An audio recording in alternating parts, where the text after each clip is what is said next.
They expected fire, explosions, fleets in the sky. Instead, they got one man, no weapons, no threats, just a story. He arrived at the heart of the Veltrax Dominion, a regime that had crushed 12 civilizations for less than a sentence of protest. They asked for his demands. He said, "I don't have demands, just a story I want to tell." They laughed. They let him speak. And 3 days later, the empire no longer existed. The great marble gates of the flame court opened without ceremony. The man walked alone. No entourage, no flag, no title. He wore simple Terran clothing, creased at the elbows, dust at the hem, like someone who had walked here from somewhere far too real.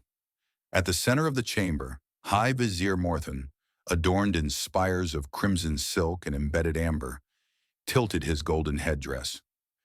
"And who are you, traveler?" he sneered, voice echoing from the balcony of flame-carved stone. The man stopped, bowed slightly.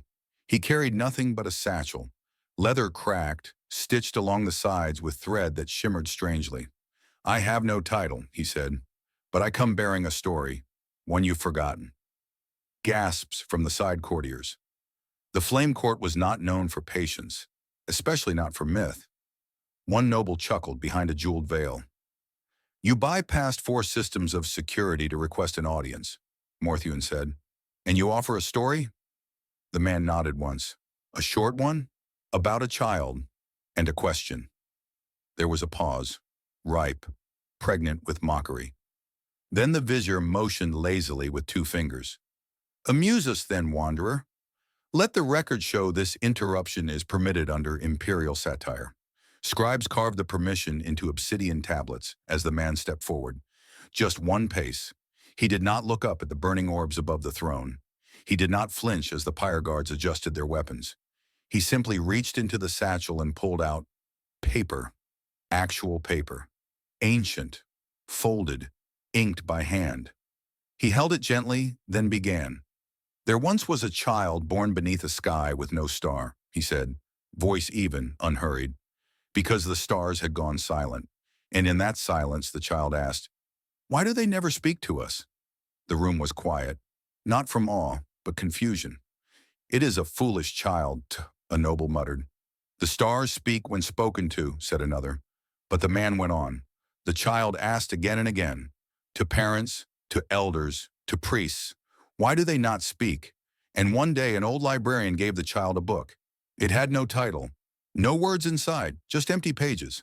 He paused. That night the child dreamed, and the stars answered, not with sound, but with memory. They showed her what had been done in their name: wars, fire, silence, and they whispered one thing: "Tell the story right." Vizier Morthuen scoffed. "Is this a parable of your backwater race? We've burned greater myths than yours from our archives." The man smiled faintly. "No," he said, "it's not our story. It's yours. You simply forgot you were in it." There was a hush then, not reverence, unease. The guards shifted. The satchel, still hanging at his side, glowed faintly. High Vizier Morthen leaned forward. "You play a dangerous game, storyteller." The man looked up, his first real movement. "No," he said, "I came to end one." And somewhere, deep within the circuitry of the throne chamber, a sound began. Not an alarm, not a weapon. Just a hum, familiar, ancient, Terran. A fable had begun, and fables, once told, are hard to stop. The man stepped further into the chamber.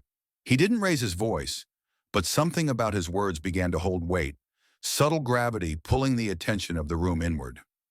He unfolded another piece of paper. A drawing, simple lines, a circle with figures around it. He held it up, then lowered it. "There was once a planet," he said, "small and forgettable to those who think in maps and metals. It had no warships, no grand fleets, just music and argument, laughter and ink." The vizier sighed but didn't interrupt. It was a place where people danced not to celebrate victory, but to remember. They argued for joy, debated to understand. It was a planet that built temples not for gods, but for ideas. He paused. They were watched. The word landed like a stone. Satellites appeared in their skies. Unfamiliar ships hovered in the thermosphere. Observers came, not to learn, but to label. The man glanced toward the imperial scribes. They were categorized, ranked, their danger assessed, their stories dismissed as sentiment. And then he made a subtle motion with his hands, like someone extinguishing a candle. The voices were taken. The court stirred. First their leaders disappeared. Then the books were banned. Language filtered. Art erased. The things they built with meaning were recast in the cold iron of acceptable use. A noble whispered, "This is allegory."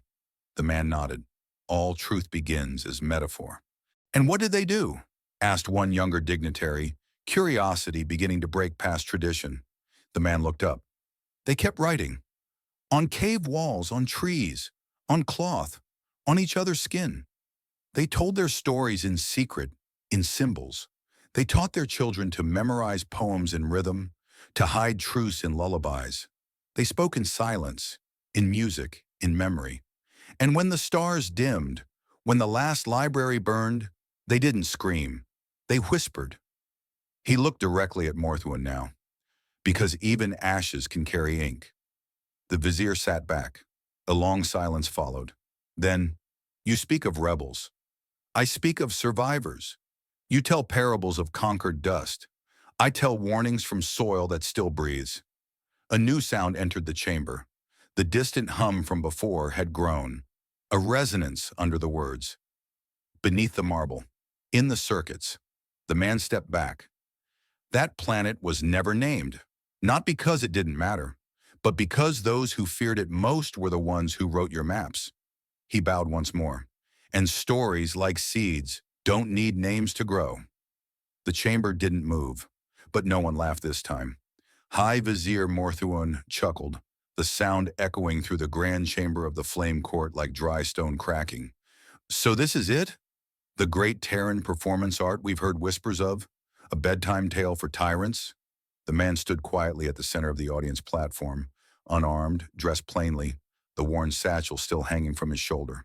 He made no move, no counter. He simply waited. Around him, nobles shifted in their elevated seats.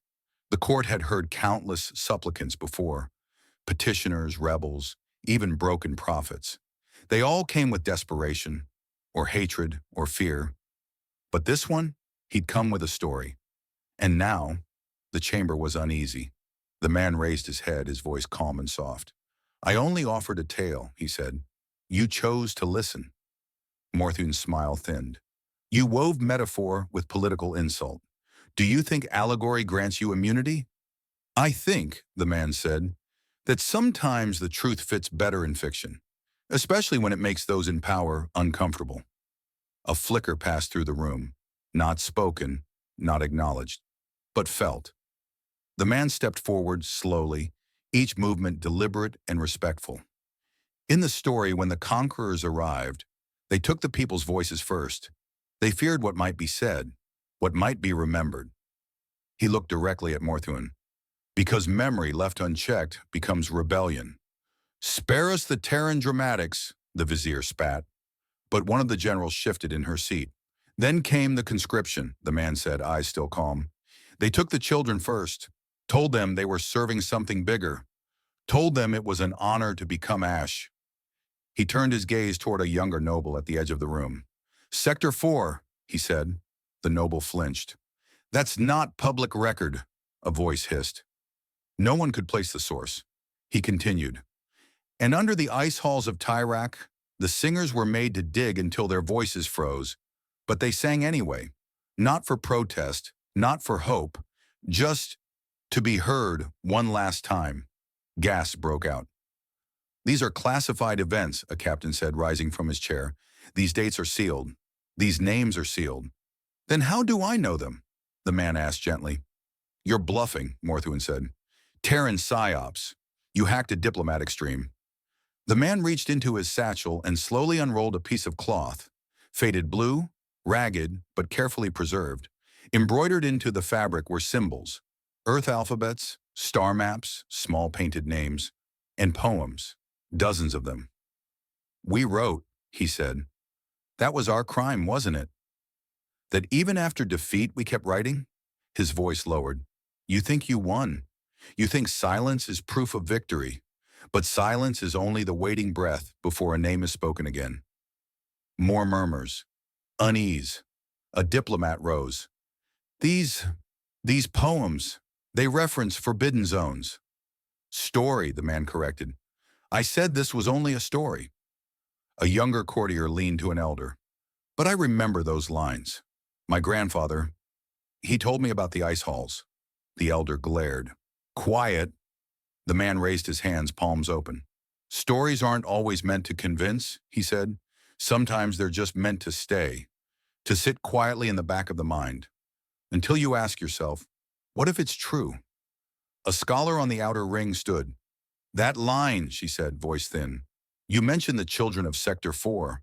My brother was one. I never told anyone. The chamber fell completely still. Morthen slammed his fist on the platform. This is manipulation, weaponized sentiment. No, the man said. This is memory. He stepped back to the center of the room, folding the cloth again with care. I told you at the beginning, I came to tell a story, not to accuse, not to demand, just to speak. He placed the cloth on the floor before him, and perhaps to remind you that not all silence is absence. Sometimes it's the breath before the mirror breaks. What mirror? Someone asked, not mockingly, but genuinely. The one you built, the one that shows only what you wish to see. And then he sat, cross-legged, quiet again. The chamber was hushed. No orders were given, no guards moved, because in that moment, the flame court didn't see a Terran. They saw themselves. And for the first time in a generation, they didn't like what they saw. The moment the man resumed speaking, the lights dimmed. Not a blackout, something subtler, as if the illumination itself hesitated, holding its breath. The ornate flames of the council's ceiling lanterns flickered, though there was no wind. Across the chamber, nobles shifted, discomforted but unwilling to admit it. The vizier's face tightened. He pressed a control rune on the side of his chair. No response. Guards moved forward at the edge of the room. Enough, Morthune snapped. Your tale has exceeded its welcome. But the man did not stop. He didn't raise his voice. He didn't defy. He simply continued, as if they hadn't spoken. In the story, he said, after the conquerors took the people's voices, something strange began to happen. He looked out across the chamber. His voice seemed to curl between the seats, into the folds of silk robes and through old council scars. They began to dream of those they silenced. There was a pause, a long, terrifying pause. And then, he added, but they didn't hear screams in those dreams. They heard songs. One of the younger guards, no older than 20, faltered. His weapon clattered to the ground. He stood still for a heartbeat, then slowly dropped to his knees. A gasp moved through the audience. The vizier rose. Guards, contain him! But no one moved. The other guards looked at the one kneeling, then at the man, then at each other. The kneeling guard spoke, trembling. My grandmother sang a song like that before she was taken. Silence.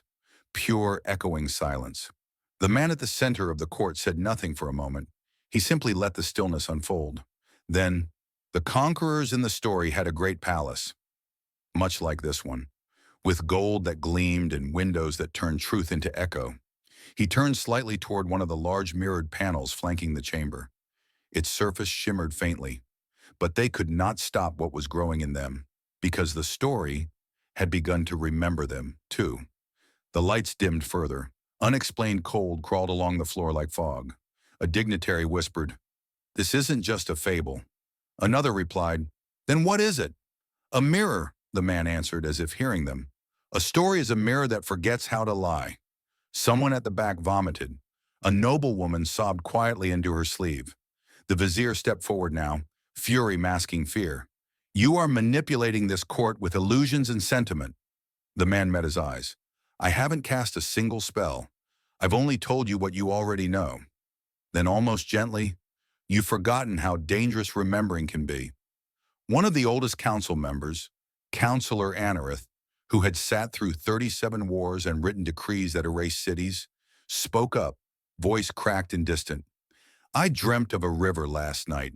It sang to me in a language I'd never known, but somehow missed. Her words made the room feel even colder. It said my name, she whispered. The vizier turned to her. Anarith, pull yourself together. I think, she said, not hearing him, we used to believe in things, before obedience. She looked at the man. Does your story have an ending? He shook his head. Number-only listeners can end stories. Another pause.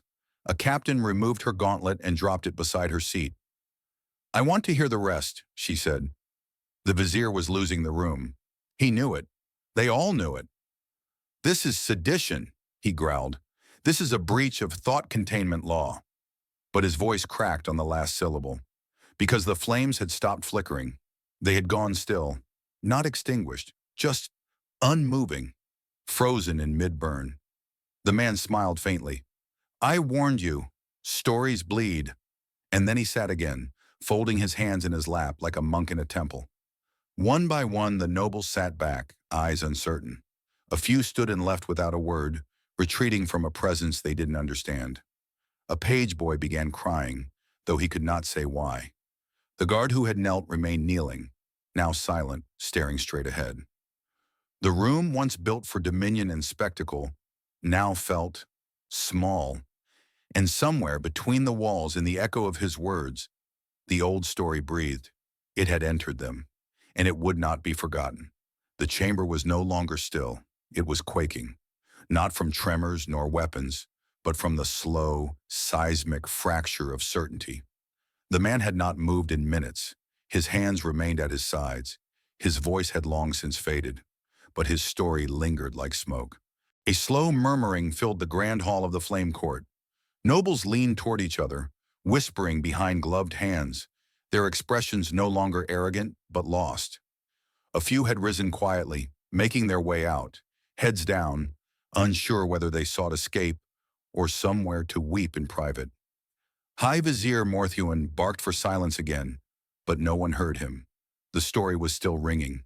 The man had spoken of a child, just a child, living in a time not unlike theirs, under rule, under law, beneath banners that promised order in exchange for obedience. His father had been a soldier, loyal, dutiful, silent, until one day he found a book. It was thin, old, human. He read it once and wept for the first time in his adult life. The boy had never seen his father cry before. The story did not say what the book contained, didn't need to. The stories we silence, the man had said, are the ones that echo longest. Now that echo was everywhere. Across the court's vast walls, ancient panels flickered with warning glyphs. Court A. I began experiencing unexplained loops, failing to complete queries, failing to log commands. Several data slates simply wiped themselves mid-sentence, pages of policy vanishing like breath on a window.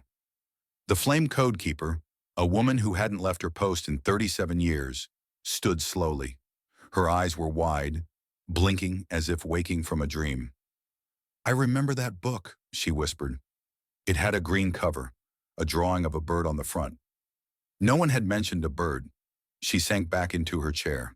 To her right, a senator began crying. No sound, just tears falling over ink-painted cheeks, trailing black lines down her chin. I used to write stories, she said quietly, before the censors took my pen. I thought I forgot how. But he's right. I still remember. Another stood, and another. The guards, unsure of protocol, did nothing. One turned to another and whispered, "What are we guarding them from?" No one had an answer. The High Vizier trembled. The flames on the ceremonial torch beside him sputtered once, then steadied, but softer, as if listening too. From the central platform, the man raised his head. You never banned stories, he said gently. You buried them, and buried things don't die. They grow in the dark. He took a step toward the throne tier. Do you know what happens when you cut off a culture from its memory? No one spoke. They remember anyway, in dreams, in rebellion, in broken songs hummed under breath. The truth doesn't stop. It learns new paths. Behind him on the outer display rings of the court, the archived image feed blinked once. Then it shifted. No command, no signal, just change. A new file opened, unauthorized. A child's voice began to speak, not live but recorded, ancient. It told a story about a garden in a ruined city, about laughter beside rubble, about two people planting a tree in a crater made by war. The man didn't flinch. That voice, one official murmured. That was my daughter's school reading from 5 years ago. I remember they banned it.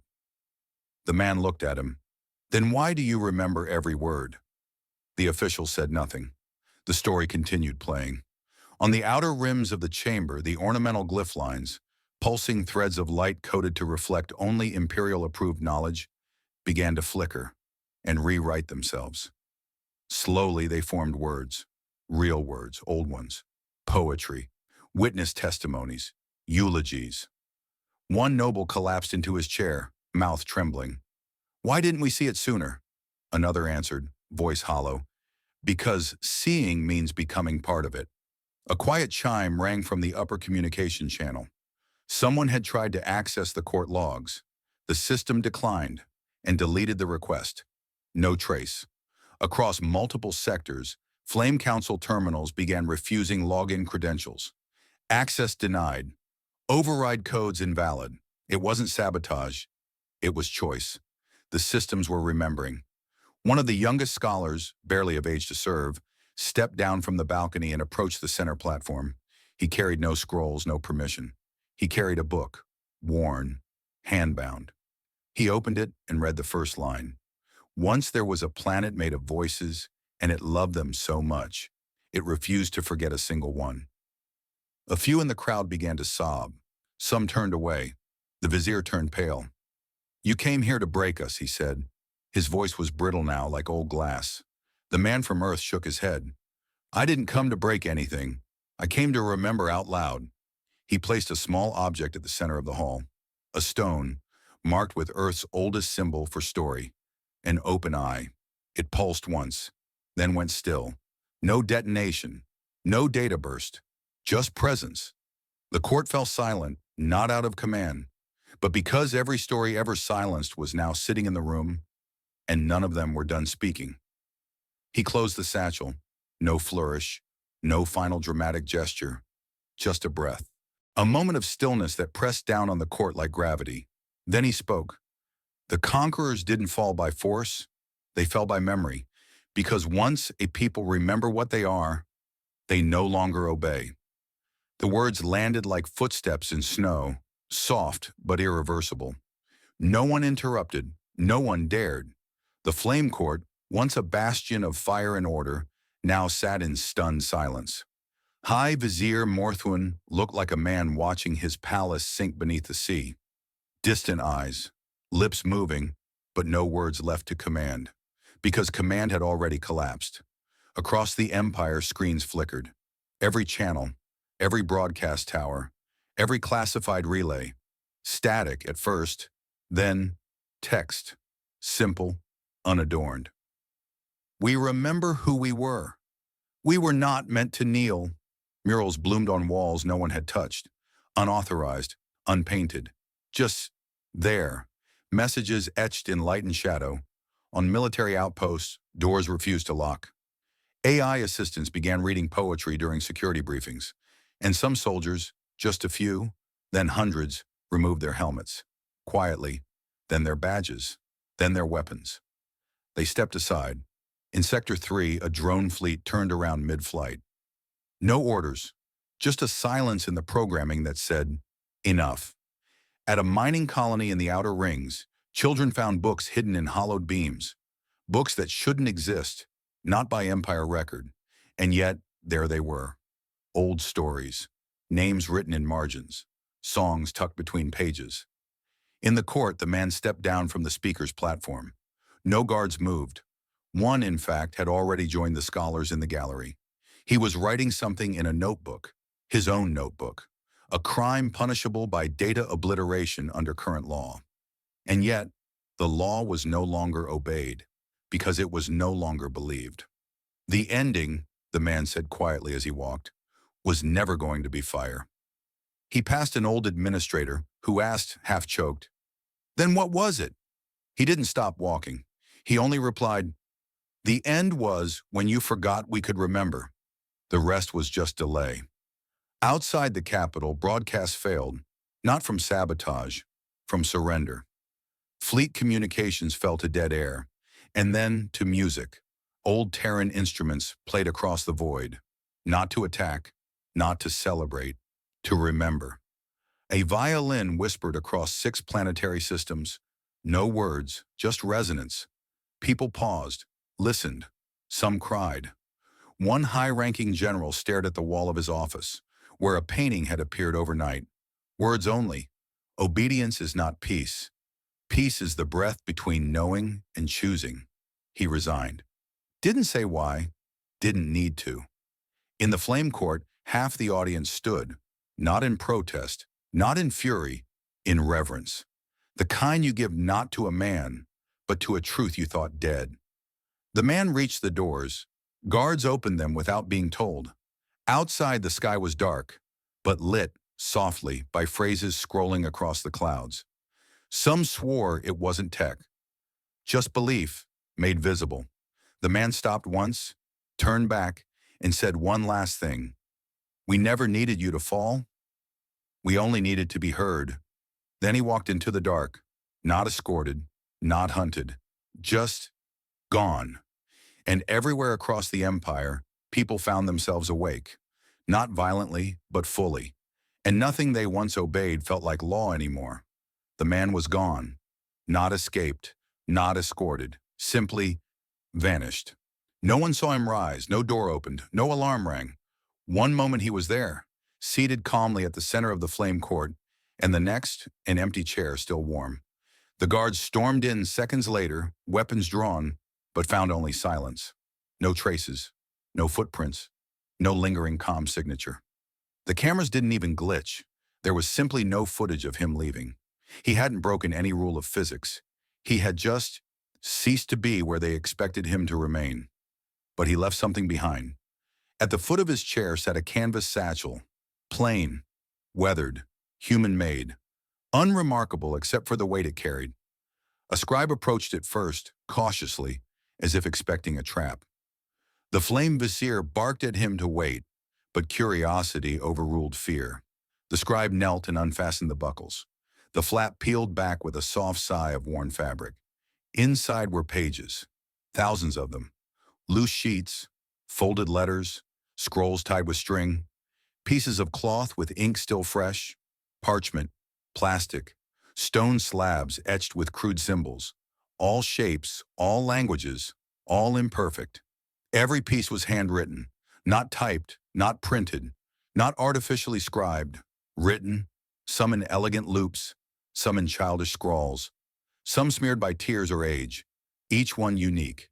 Each one carried not just a message, but a hand, a moment, a person. The scribe lifted a page and began to read aloud. "My mother sang songs the empire outlawed. I remember the way her voice cracked at the high notes. I remember what freedom sounded like." Another page. "They said we could not write down the names of the dead, so I carved mine into the walls of our cell." Another. "I never wanted war. I wanted my daughter to draw again." The room fell quiet. Even the vizier, crimson-robed and trembling with fury, could not speak. The words crawled into the bones of every witness. They were not poetry, not propaganda. They were fragments of truth, assembled by the forgotten, the silenced, the broken, and now they were heard. Every single page was from someone the empire had erased, places the maps no longer listed, voices the broadcasts had muted. But here they were. Proof, memory in ink, testimony in handwriting. One of the guards dropped his weapon. Another began crying. The vizier shouted for containment, for protocol. "Seize the papers, confiscate the satchel, burn them if you must." No one moved. Even the most loyal officers seemed paralyzed. They weren't resisting orders. They were absorbing them, reading them, living them. And once read, something changed. Every page felt heavier than paper, like a thread tied directly to a soul. Some readers smiled, some fell to their knees, others simply walked away, stunned, unsure of what to do with the fire now quietly burning behind their eyes. In the hours that followed, copies of the pages leaked. No one could say how. Maybe a guard snapped photos. Maybe a diplomat smuggled a few. Maybe the words themselves had simply waited long enough to spread. But spread they did, across border stations and pirate holds, into deep mines and under city schools, onto the black markets and into royal libraries. Pilots paused mid-flight to listen to readings broadcast from old Terran channels. AI historians tried to delete the data, but some simply refused. One archive drone logged the message. Data authenticated. Erasure declined. Significance exceeds authority. On colony worlds, children began reciting stories in schoolyards, stories their grandparents had never dared share. A former general wept alone in a quiet chamber as he read a letter addressed to the ones who followed orders. I do not hate you, it read. I pity the silence you inherited. And still, the man was nowhere to be found. Rumors claimed he had been seen on different worlds, in dreams, in old recordings, in places long abandoned. One child said she saw him standing by a tree that hadn't grown in years. He didn't speak. He didn't need to. The Empire convened an emergency session, demanding a response. But the council chambers felt thinner now, smaller. Their words echoed less, because the people no longer feared. Something had cracked, not violently, not with fire, but with ink. They had heard the story, and they had chosen to believe it.